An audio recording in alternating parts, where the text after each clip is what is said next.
Hey everyone, welcome to Geekdom Forecast, and today we'll be talking about Guardians of the Galaxy Volume 3.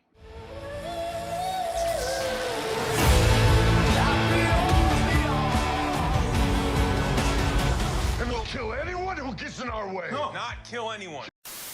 Guardians of Galaxy Volume 3 makes it the final installment in the Guardians film trilogy, and it also makes it one of the best film trilogies in comic book movie history. He's out of line, but he's right. At the same time, it took us quite a while to get to Volume 3. Volume 2 came out in 2017, and between that, there was a lot of stuff that was going on, which I don't really want to dwell upon that.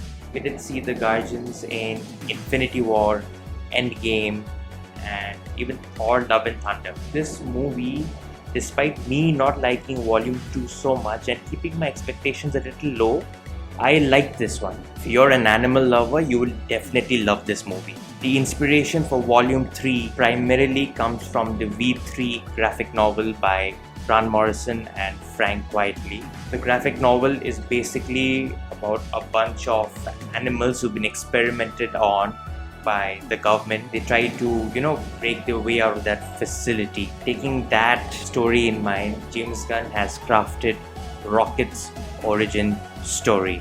And in and out, this is a Rocket movie, even though it's more of flashbacks, even though the other Guardians, they are going on with their adventure. It is Rocket's movie. For a first time in a very, very long time, I felt that this movie felt a lot more personal. It was not a world-ending event, it was a very personal story about the Guardians basically trying to save their friend. They look out for each other.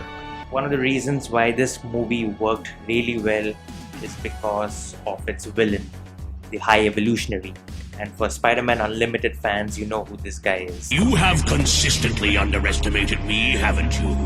Perhaps you need a demonstration of how highly I have evolved. The High Evolutionary is basically a character in Marvel Comics where he experiments on animals in order to create a better world, the Counter Earth, which is devoid of any human errors or human vices. The guy is heartless, soulless, and just like Star-Lord says, his appearance is very Robocop-ish.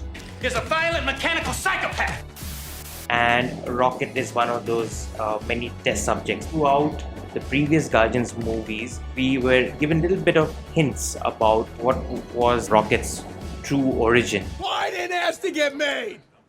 I didn't ask to be torn apart and put back together over and over and turned into some little monster. Rocket, no one's calling you a monster. In this one, we get to know what it really is, and it's really, really heartbreaking. Baby Rocket Raccoon is experimented on. He basically finds solace in a group of ostracized peers, if you may, the ones who've been experimented on, and he forms a very strong bond with them. Through their pain, they become very, very close. It's like a very cute Disney story with a lot of shock horror, safe shock horror elements of those 60s human experimentation movies. I felt the previous Guardians movie overemphasized on comedy and a lot on Baby Groot. But this time, even though it has the traditional James Gunn style of comedy and colors, a little bit of too much color for my liking, what I must add is it has a very earnest approach to all these characters. The set design and some of what I would say the practical effects in this movie was a welcome change given past history of really questionable Marvel CGI. We really don't need to talk about that. I could see that some places CGI could have been done a lot better, but there has been a vast improvement in what CG used to be. Now when it comes to the soundtrack for this movie, it's really amazing. The only problem that I had was with Adam Warlock, and they kind of made him into an idiot, maybe something like the next Thor. I hope things change for him, because that's the only gripe that I had in this movie. I have never felt an MCU movie that was this personal. The last movie that felt something of that sort was The Winter Soldier, and that is my favorite MCU movie of all time. Is Guardians of Galaxy Volume 3 one of my favorite MCU movies ever? I don't really think so, but it's a strong movie, no doubt. Post the Infinity Saga, it is one of the strongest Marvel movies. It has its own fair share of Marvel problem in the comedy.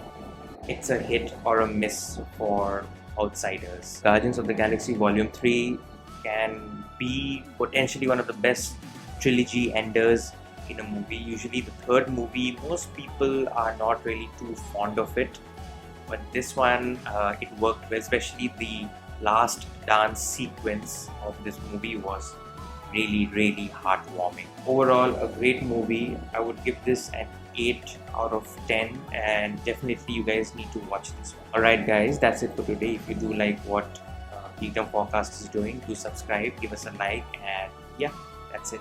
See you soon.